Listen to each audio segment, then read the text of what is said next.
Middle east में चल रही ईरान, अमेरिका और इजराइल की जंग अब सिर्फ मिसाइलों और बमों की लड़ाई भर नहीं रह गई है। अब यह दुनिया की अर्थव्यवस्था की सबसे बड़ी जंग बनती जा रही है। एक तरफ ईरान पर अमेरिका और इजराइल की बमबारी जारी है, ईरान भी बदला ले रहा है, लेकिन इसी बीच एक चौंकाने वाली खुफिया रिपोर्ट सामने आई। यह रिपोर्ट कहती है कि जंग के बीच ईरान की कमाई बढ़ रही है।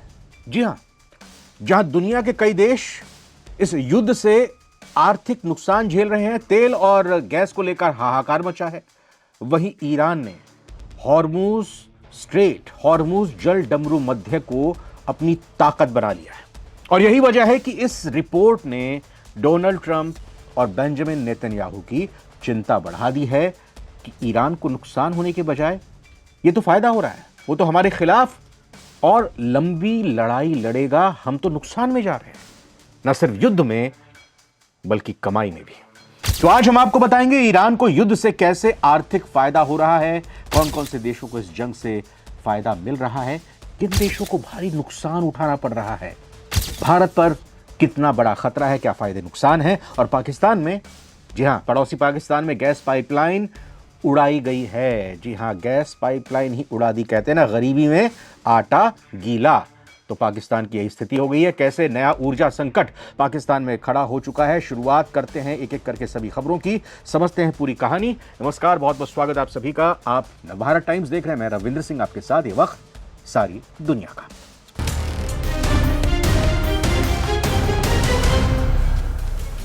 सबसे पहले बात उस खबर की जिसने पूरी दुनिया को चौंका दिया है, सदमे में भी ला दिया है कुछ देशों को, ईरान के दुश्मनों को सदमे में लाया है।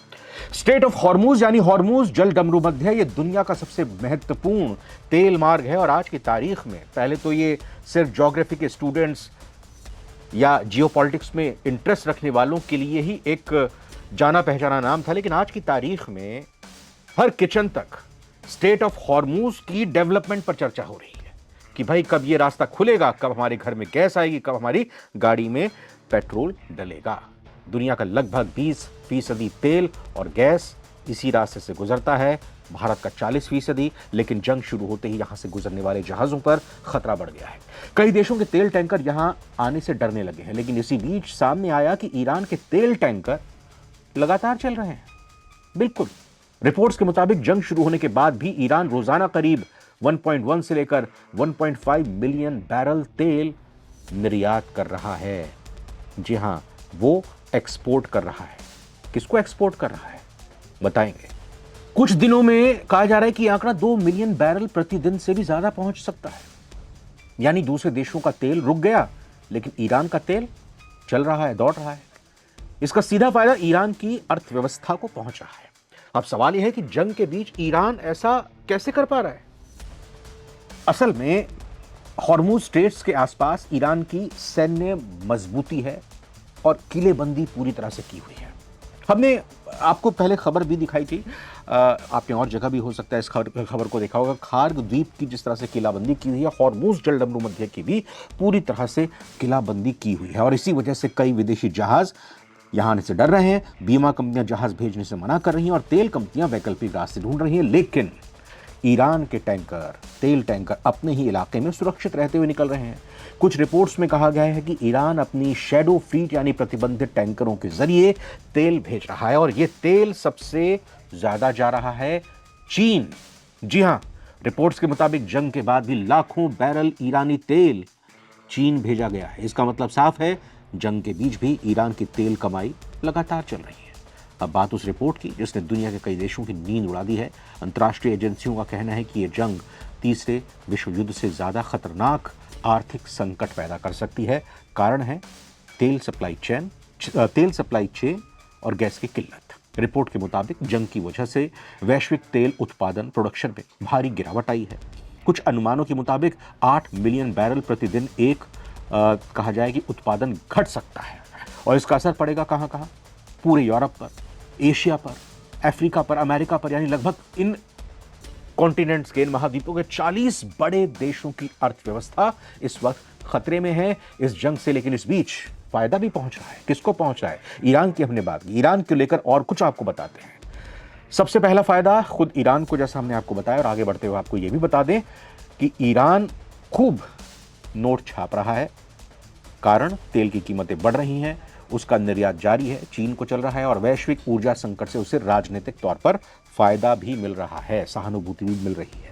दूसरा बड़ा फायदा रशिया को हो रहा है, रूस को। जब तेल की कीमतें बढ़ती हैं तो रूस को भारी मुनाफा होता है। विशेषज्ञों का कहना है कि एशियाई देश अब रूस से ज्यादा तेल खरीद रहे हैं। भारत को भी तो छूट दे दिया अमेरिका ने, 1 महीने की मोहलत दी है। अच्छा, तीसरा फायदा किसको है? अमेरिका को नहीं, लेकिन अमेरिका की शेल गैस और ऊर्जा कंपनियों को। जी हाँ, क्योंकि जैसे जैसे तेल महंगा होगा इन कंपनियों का मुनाफा बढ़ेगा, क्योंकि इन कंपनियों की रिफाइनरियां बड़े स्तर पर काम करती है, उसके लिए बड़े सेटअप की ज़रूरत होती है। और अमेरिका की बहुत शेल कंपनियां हैं जो रिफाइनिंग का काम करती हैं, न सिर्फ वेनेजुएला में करती हैं, इसके अलावा अफ्रीका में बहुत सारी रिफाइनिंग कंपनीज हैं। तो अमेरिका की इन कंपनियों के पास तेल का स्टॉक है, अलग अलग सोर्सेज हैं, और फिर तेल की डिमांड बढ़ेगी तो इन कंपनियों को अमेरिका की फ़ायदा होगा। चीन को भी फ़ायदा हो सकता है। क्यों? क्योंकि वो ईरान और रूस से सस्ता तेल खरीद रहा है, युद्ध के बाद भी खरीद रहा है। अब आइए बात नुकसान की करते हैं। भारत के नुकसान की या फायदे की बात करेंगे, लेकिन नुकसान यूरोप को हो रहा है, क्योंकि यूरोपियन यूनियन पहले से ऊर्जा संकट से जूझ रहा है। यूरोप पूरी तरह से रशिया पर निर्भर था। अब अगर तेल और गैस की कीमतें बढ़ती हैं तो वहाँ महंगाई और बढ़ सकती है, और गैस की किल्लत तो वहाँ हो ही रही है। और गैस की कीमतें भी जब युद्ध शुरू हुआ था उसके अगले ही दिन 120% तक बढ़ गई थी, अब तो और भी ज़्यादा बढ़ गई हैं। सऊदी अरब, कुवैत और इराक जैसे देश हॉर्मूज पर पूरी तरह से डिपेंडेंट हैं, लेकिन जंग के कारण उनकी सप्लाई प्रभावित हो रही है। वो अपना सामान यानी कि गैस, तेल नहीं भेज पा रहे। इस वजह से ये देश भी प्रभावित है, इनको भी नुकसान हो रहा है। और ये दोनों देश मिडिल ईस्ट से भारी मात्रा में तेल आयात करते हैं, इसीलिए इनकी अर्थव्यवस्था पर भी बड़ा असर पड़ सकता है। अब बात भारत की करते हैं। हमारा देश भारत, इंडिया, भारत दुनिया का तीसरा सबसे बड़ा तेल उपभोक्ता, तेल की कंजम्पशन करने वाला देश है। पहला तो देश है अमेरिका, और दूसरे नंबर पर चाइना, और तीसरे नंबर पर भारत। अब भारत अपनी ज़रूरत का करीब 85 और 88 से लेकर 88% तेल आयात करता है, क्योंकि यहाँ तो हमारे पास इतना प्रोडक्शन होता नहीं है, सिर्फ 15 से लेकर 12% तक ही हम अपने यहाँ के सोर्सेज से पूर्ति कर पाते हैं। अब अगर ये मिडिल ईस्ट जंग बढ़ती है तो तेल ऑल ओवर वर्ल्ड महंगा होगा। अब भारत का आयात बिल बढ़ेगा। भाई, आपको तेल खरीदना होता है तो डॉलर में खरीदना होता है, तो आपका बिल बढ़ जाएगा, क्योंकि आप रुपए के बदले रुपए को पहले चेंज करेंगे, एक्सचेंज करेंगे डॉलर में। डॉलर पहले से ही महंगा, डॉलर भी युद्ध में महंगा हो रहा है, और उसके बाद फिर तेल आप खरीदेंगे, वो भी महंगा हो रहा है। यानी कि ये डबल मार पड़ेगी। डॉलर महंगा खरीदेंगे, उस महंगे डॉलर से आप महंगा तेल खरीदेंगे। ठीक है, तो महंगाई बढ़ सकती है, तेल महंगा हो सकता है। यही वजह है कि अमेरिकी विशेषज्ञों ने चेतावनी दी है कि यह संघर्ष भारत के लिए मुश्किल समय ला सकता है। अमेरिका से चेतावनी है, अपनी फिक्र नहीं कर रहे। अच्छी बात है, चलिए हमारी फिक्र कर रहे हैं आप। हालांकि अब राहत भरी खबर भी है। जी हाँ, राहत ये कि ईरान ने भारतीय जहाज़ों को सुरक्षित रास्ता हॉर्मुज जलडमरू मध्य से जाने का दे दिया है। कहा है कि भैया, तिरंगा अगर लगा होगा, हॉर्मुज से जो गुजरेगा जहाज़, उसको हम जाने देंगे। विदेश मंत्री जयशंकर ने आज बात की थी, और एक जहाज़ आज शान से भारत पहुंच भी गया है, जिसको रास्ता दिया गया है ईरान की तरफ से। पड़ोसी देश पाकिस्तान की बात करते हैं। यहाँ एक नई समस्या खड़ी हो गई भाई। क्या है समस्या? रिपोर्ट ये कह रही है कि बलूच विद्रोहियों ने कराची जाने वाली गैस पाइपलाइन उड़ा दी है। इससे पाकिस्तान में ऊर्जा संकट और गहरा सकता है, क्योंकि पाकिस्तान पहले से ही आर्थिक संकट, ऊर्जा संकट और राजनीतिक अस्थिरता से जूझ रहा है, और ये नई अब मुसीबत खड़ी हो गई है। आपको बता दें कि अगर ये जंग, यानी ईरान वाली जंग, लंबी चलती है तो तेल की कीमत $120 तक तो चली गई थी। फिर नीचे जब ट्रंप ने कहा था कि मैं बातचीत के लिए तैयार हूं, मेरी शर्तों को मान लीजिए, तो तुरंत गिर कर $88 तक आ गई थी।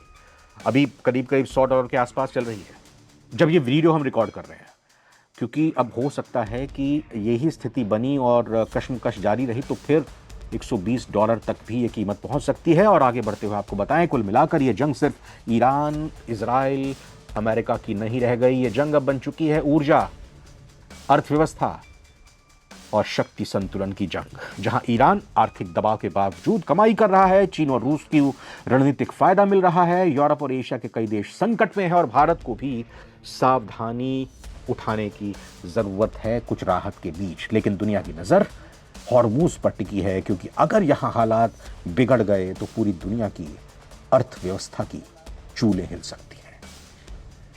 कमेंट करके प्लीज बताइएगा ये वीडियो आज कैसी लगी आपको। नमस्कार।